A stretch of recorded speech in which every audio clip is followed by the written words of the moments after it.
Les âmes perdues ont retrouvé le paradis à Douala. Les cimetières de Douala en rénovation depuis quelques mois. La ville brille à travers ces différents cimetières-là. Nous sommes ici du côté de Ngodi, quartier non loin du quartier Aqua, dans le lancement de Douala premier.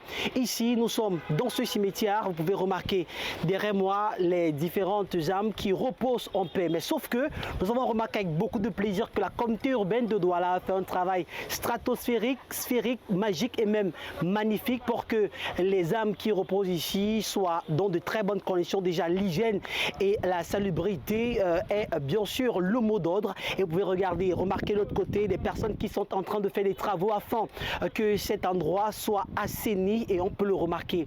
Ce qu'on va simplement dire, c'est que c'est une très bonne nouvelle. Nous qui avons fait le travail, descendre sur le terrain et surtout questionner les différentes populations pour savoir si véritablement cette rénovation de ces cimetières de la ville de Douala ont apporté quelque chose de plus dans chaque quartier.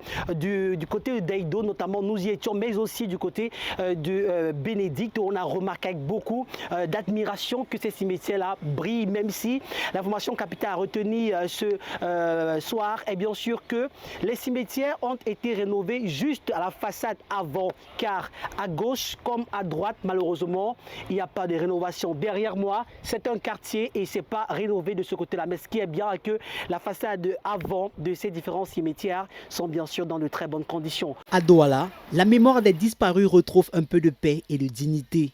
Depuis quelques jours, les cimetières de Deido et de Ngodi Aqua ont désormais fière allure. Des travaux de rénovation ont été effectués par la mairie de la ville. Jadis, des lieux réputés être dangereux ont fait des agressions de tout genre et ils ont bénéficié d'une cure de jouvence. Un grand portail empêche les malfrats et les hommes sans foi ni loi d'y avoir accès facilement. Je pense que cette barrière était une bonne initiative par rapport au quartier. Le design est beau. Et je pense aussi que mes frères qui sont couchés à l'intérieur, ils sont aussi contents du design, du décor. Et c'est très bien, parce que ça embellit la rue, le cimetière de Ngodi quand ça peut. Le travail qu'il faut saluer pour toute la ville. C'est déjà très beau encouragement au super-maire.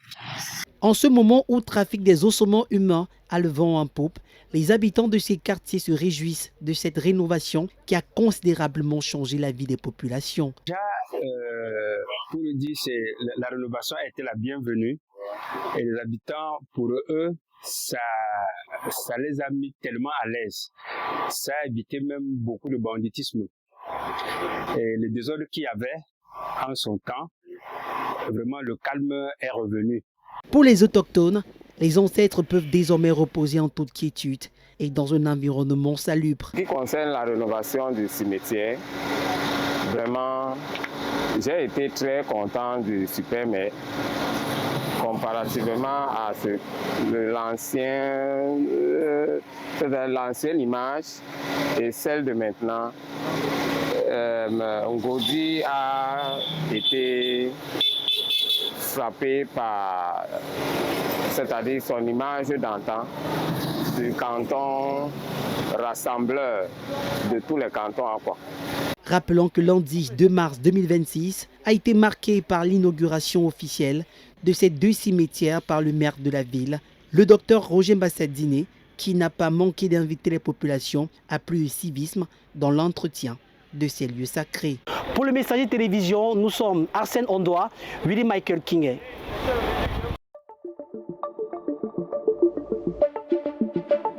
Le Messager Télévision, à l'écoute du peuple.